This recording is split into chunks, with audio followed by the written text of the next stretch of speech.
Is PIP going to be scrapped? Reform think they're going to scrap it.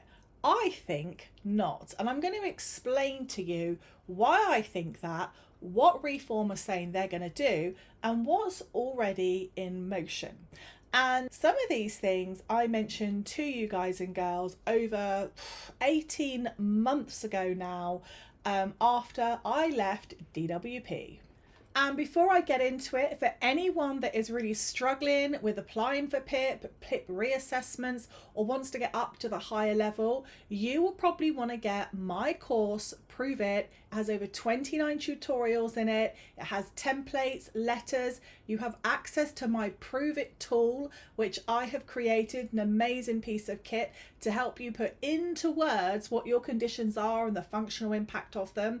And you can get those when you have got these. So this is my health evidence bundle. You have the PIP expert guide and you have the health journal.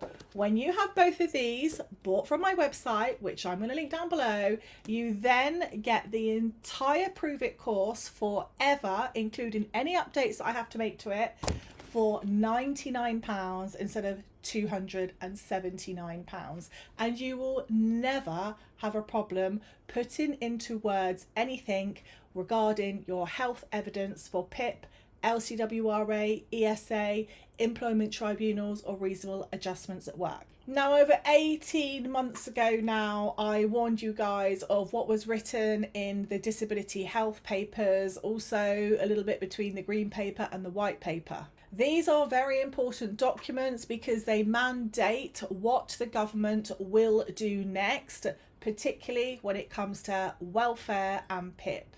I know a lot about this because I used to have to read these policies, and then I used to have to create training for work coaches, team leaders, and some other DWP employees. I also had to review lots of different claims and make suggestions where errors may or may not have come into play, where reasonable adjustments and disability adjustments potentially hadn't been made. So I have a very good eye for this. I'm not just a YouTuber reviewing something online. I actually used to work for this organisation and know this stuff inside out. Now, the Department of Work and Pensions were, surprise, surprise, taken to court a good few years ago. I think it's about 2 years ago now, for changes that they wanted to make to the UC50 form. This is your capability for work questionnaire.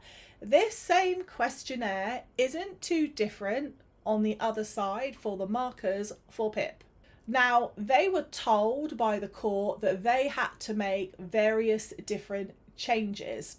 In true DWP style, instead of listening to that judge and making the changes to this questionnaire, they just decided to scrap it.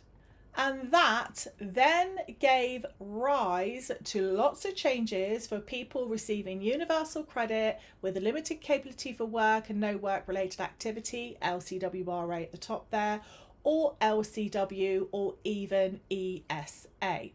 Now, the reason why I'm explaining this first before I go into the reform part is because it's going to make sense. Let's not forget, DWP always come in by the back door when they try to do something by the front door, and then there is public uproar. We saw it with this when they were taken to court. We also saw it with the 4-point rule when they tried to bring that in on PIP. Instead, they brought it in on universal credit instead, and the reason for that is because universal credit is a means tested benefit and PIP isn't. They're very clever.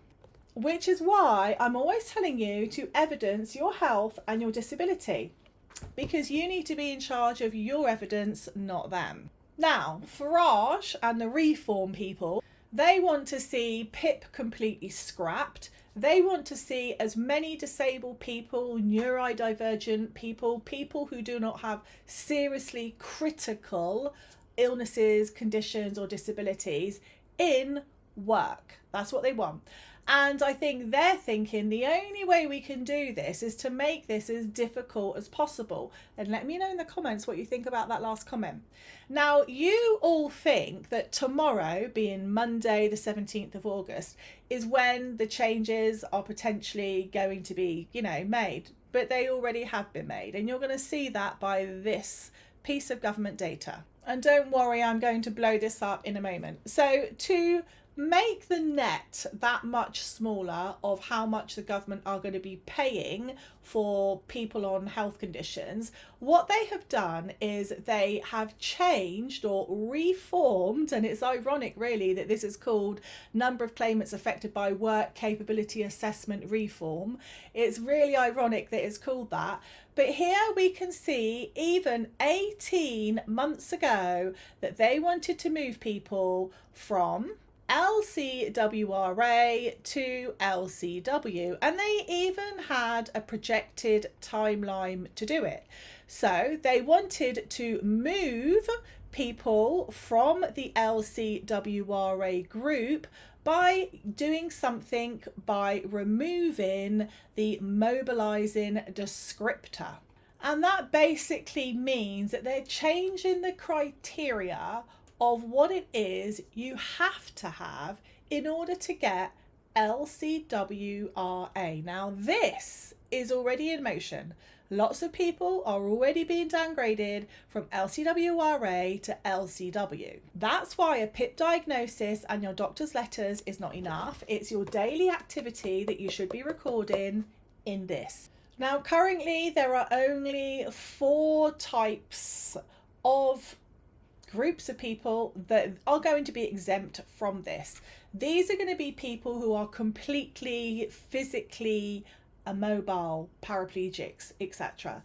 People that have severe incontinence, people that struggle so immensely with social engagement due to cognitive impairment or mental disorders that they are a risk to themselves or somebody else. Okay? And once they do that, they will then put those people into different work groups, which are showing here. They will move people from the LCW work group to the IWS, which is the intensive work search group.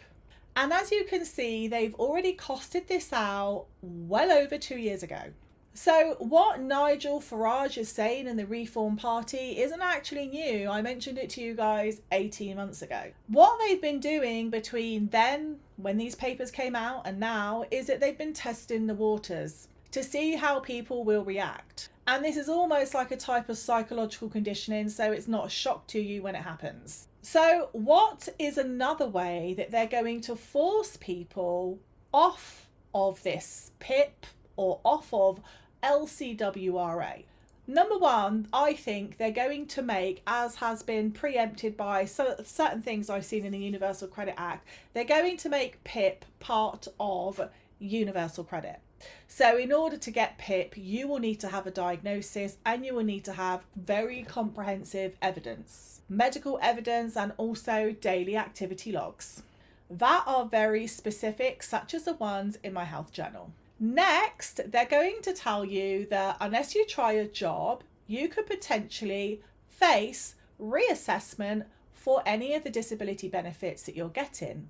And those new reassessments are going to be met with a new criteria. Don't believe me? Look at this. As they say here, for the overwhelming majority of existing universal credit claimants, this is a guarantee that they will not be reassessed if they try work and it does not work out. But what if you don't try work? That is a question. Anyway, I'm sure you know the answer to that. Let's go back to it. ESA claimants undertaken permitted work will also not be reassessed.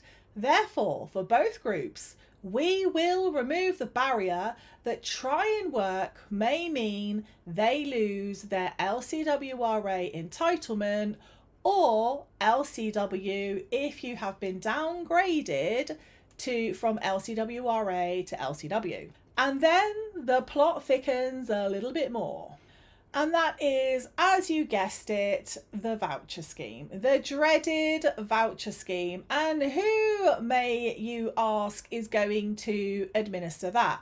Of course, it's going to be the awful, long-winded, completely incapable Department of Work and Pensions and their scurry friends, the local council, who really couldn't really organise in a brewery without it taking 10 years and rewriting the Doomsday Book. Well, they're going to be the ones that are going to be landed with operating potentially a catalogue shop scheme, a voucher scheme, and a receipt-based system, and one-off grants.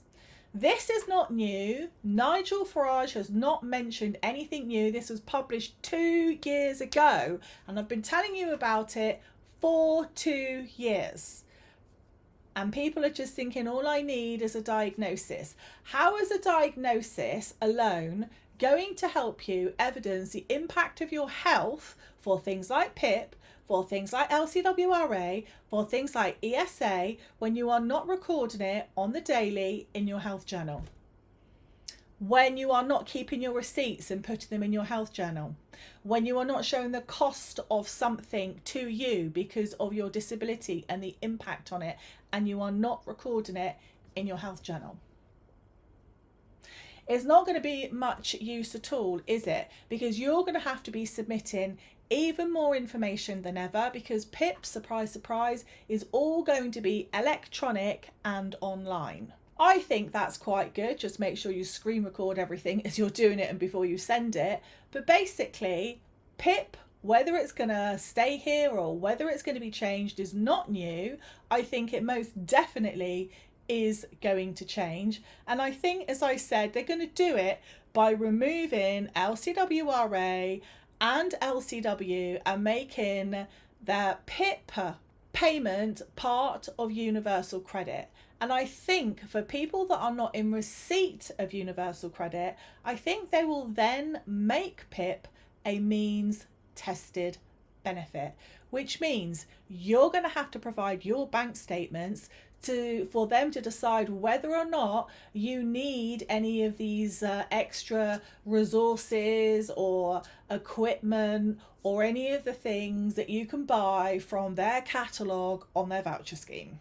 And I'm going to leave you with a statement on what they say about removing these descriptors, which basically changes the whole function and the ability and authorization to put somebody into a different category, a different work group like LCWRA. And here it is. When the statement says, we consulted on proposals to amend some of the functional activities and descriptors in the work capability assessment, which is what's currently used for LCWRA, LCW and PIP, so that the assessment reflects greater flexibility and availability of reasonable adjustments in work, particularly home working, it means amending descriptors. The descriptors used in the work capability assessment may be adjusted to better reflect the modern work environment. The modern work environment, okay? Particularly the increase in flexibility of work, such as home working. For example, a descriptor about physical mobility might be considered because some jobs can now be done remotely, reducing the need for physical movement in the workplace. As I said, DWP will always find a way around something and normally come in through the back door. So being forewarned is being forearmed. This is why I'm an advocate of self-employment. There are loads of different types of online self-employment that you can do completely passively if you have a health condition. I know it's not for everybody, but it might be better than being forced into a job that you really don't want to go and work in a horribly toxic workplace. And if that interests you, you may even want to go and have a look at my other YouTube channel, which is here. You can find it linked at the top of this YouTube channel, and I will also leave the links down below. One thing is sure, These things are not happening all at once. Some of them are already happening. And yes, it is inevitable that change is going to come. So prepare yourself for it instead of being caught out by it. Let me know, guys, what questions you have, and I will do my best to answer them in the comments. And as you know, you will always get an educated, well-researched, and most of the time an expert opinion from me on this, because I used to work there. I know how these things work.